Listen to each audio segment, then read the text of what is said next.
Magandang araw. So ayun na nga muna for today's video ay samahan niyo ulit ako sa mga kaganapan ko dito sa bahay ni Inang. Ang dami-dami ko na nga paramdam sa inyo na uuwi na ako ng Pilipinas pero hanggang ngayon nandito pa rin ako. Diyos ko po de.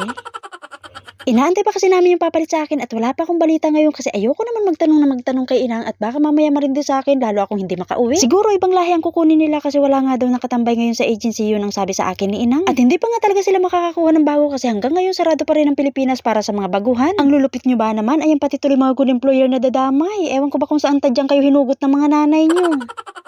Anyway, another day, another pakitang tao na naman tayo for today's video. At syempre, may kunti akong chika para hindi naman kayo mainip. Kanina habang nagbabasa-basa ako ng mga comments nyo, grabe napapangiti talaga ako mag-isa kasi ang daming naghahanap sa akin, kala ko mga naniningil ng pautang.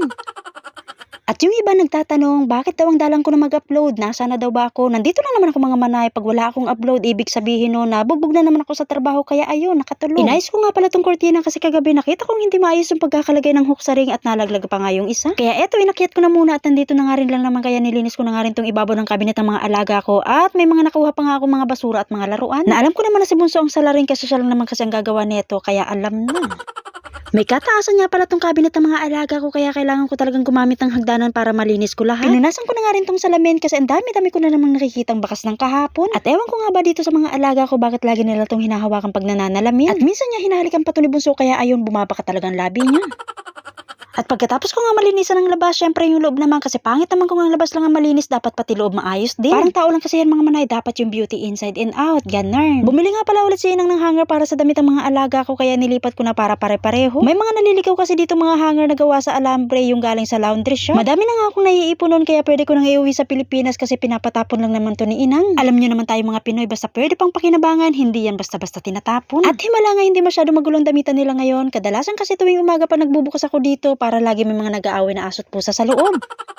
Pinagsama-sama ko na nga rin mga jacket, t-shirt na panlakad at mga uniform nila sa school. At mga ilang buwan na nga lang din, lahat ng mga jacket na to ay mapupunta na naman sa loob ng maleta. Yung iba nga dito ay hindi na nga magkasya sa mga alaga ko pero hindi ko lang tinatanggal. Si Inang lang naman kasi ang makakapag-desisyon nito kung ipapatapon niya o ipapamigay. At hindi nga lang damit yung pinamimigay ni Inang, pati yung mga sapatos na pinagliitan ng mga alaga ko. Dati nung baguhan pa lang ako dito, lahat ng nilalabas na gamit ni Inang sa donation box namin nilalagay. Doon yun sa kabilang kalsada pero nung nawala na yung donation box, ewan ko kung saan napunta, sa akin na niya binibigay. Sakto may mga pamangkin ako maliliit, puro lalaki kaya ayun umuuna ako. Sayang naman kasi kung hindi mapapakinabangan. Pero hindi ko naman sa kanila binigay lahat. Yung iba binenta ko para makabawi man lang sa shipping fee. Diyos ko po day.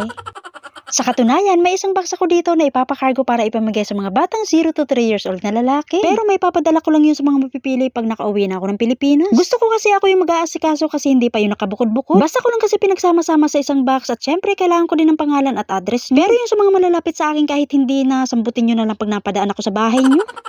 At balik na nga muna ako dito sa ginagawa ko at hindi ko na nga alam kung anong ayos ang gagawin ko dito sa sapatos ng alaga ko. Bigla kasing humabang size ng paa ng alaga kong panganay kaya ayan hindi na sila magkasya sa isang lagayan. At pinagpatong-patong ko na nga lang para makaalis na ako dito at marami pa nga akong gagawin. Sunod ko nang pinuntahan na itong kwarto ng mga amo ko kasi may tatahiin ako dito. Natastas kasi itong garter sa higaan nila, kinakapitan ata ni Inang kaya ayun napigtal.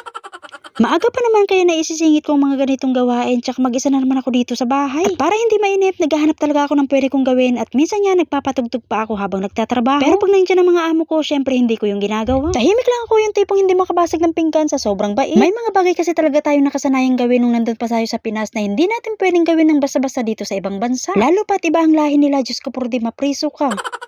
At balik na nga ako dito sa ginagawa kong pananahi. Akala ko isa lang to, pati pala tong kabila na pigtal na din. Buti na lang may kompletong sinulid at karayom si Inang. At madali lang naman tong gawin, 5 tusok lang yan, okay na. Hindi na naman siguro to i-check ng amo ko, ang importante nakakabit na yan dyan. At magpapalit na nga rin pala ako ng bedsheet pagkatapos ko neto kasi nung nakaraan pa to hindi ko napalitan. Wala kasi silang pasok kahapon kaya ayun maghapon din silang tulog. Syempre sinasabayan ko din sila ng tulog at doon niya ako sa kusina pumupwesto para walang istorbo. May tinatambayan kasi akong kwarto sa kusina at tambakan niya yun ng mga gamit nila. At doon niya ako umiidli pag wala na akong ginagawa. Yun nga lang hindi ako masyadong makaunat, gawa nga ng napakaliit ng space. Doon ko kasi nilagay yung 2 balikbayan box, kaya ayun, kinain na lahat ng space sa loob. Kaya naman pag natutulog ako doon, nagmumukha akong fetus.